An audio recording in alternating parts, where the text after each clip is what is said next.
Hello. So if you've been following my series and giving it a little bit of attention between the lessons, then you're starting to get familiar with these names and these concepts of the qualities of the signs and the elements and the planets. And I'm wondering whether you're actually listening to other astrologers yet talk about astrology, because it's a bit like learning a foreign language. The more you can listen to it, the more it sort of starts, you get that familiar sort of rhythm and pattern, and you start to sort of get an understanding of, like what's actually being said. You start to be able to interpret what's being said. So I'm going to move on in the next video to going into sort of quite a bit more detail. We're going to start looking at the aspects. But I wanted to check with you all that you were up to date with the elements and the signs and the planets before we go into the next phase. So there's two things I want to talk about. One is which astrologers I recommend that you listen to. So my absolute favourite is Pam Gregory. And you can find her on YouTube, and she has a website. Be careful, because there's quite a lot of people copying her. But if it's just Pam Gregory, then you should be okay. And then I love Astrology Hub, and they're on YouTube. You can you can subscribe to them, and they do, a couple of astrology things a week, and they're great as well. Then, of course, there's the Baba Yaga astrologers, which is where you maybe actually have seen this video. We're a group of 8 astrologers. Between us, we've got 2 centuries, of experience. And we've been working together as a team for many, many years, mainly at Glastonbury Festival in the astrology area of the Greenfields.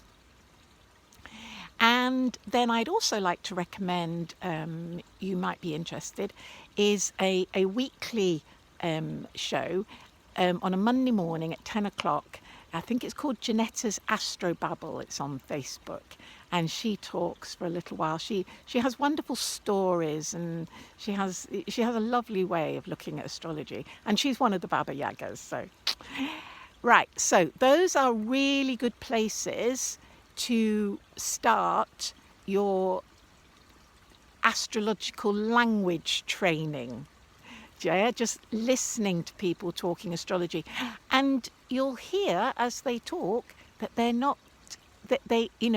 always realizing that there are newbies listening, and so they'll often clarify points or take into account that there are people listening who are not like expert astrologers. And then the other thing I just wanted to clarify, because while you are listening to these, you're going to hear names of other planets. They're not strictly planets, they're asteroids and planetoids and other celestial bodies, and also you'll hear names about fixed stars as well. And because I would say probably most astrologers use more than the planets that we know of classically in our solar system. So the most popular of these is Chiron, and that's an asteroid. He sits in the asteroid belt between Saturn and Uranus, but Chiron's not the only one. There are others there as well. And then because telescopes have improved so much over the past few decades, they're now starting to see bodies even further beyond Pluto, and starting to look at what these are of significance, astrologically. So Pam Gregory mainly talks about these. Quite a lot of astrologers are talking about Eris which is one of these bodies, but Pram Gregory particularly talks about quite a few of them, and I'm really interested in Ixion at the moment. I'm really interested in that, but there are others like Quawa, and there's one beginning with H that slipped my mind, but there's actually quite a few. Make. They're all named after sort of gods and goddesses from traditional tribes and traditional cultures and societies. So you will hear these, and do you know what? All you got to do is Google them. Just Google astrological meaning of Chiron, and it'll come up, and it'll give you you'll find out. So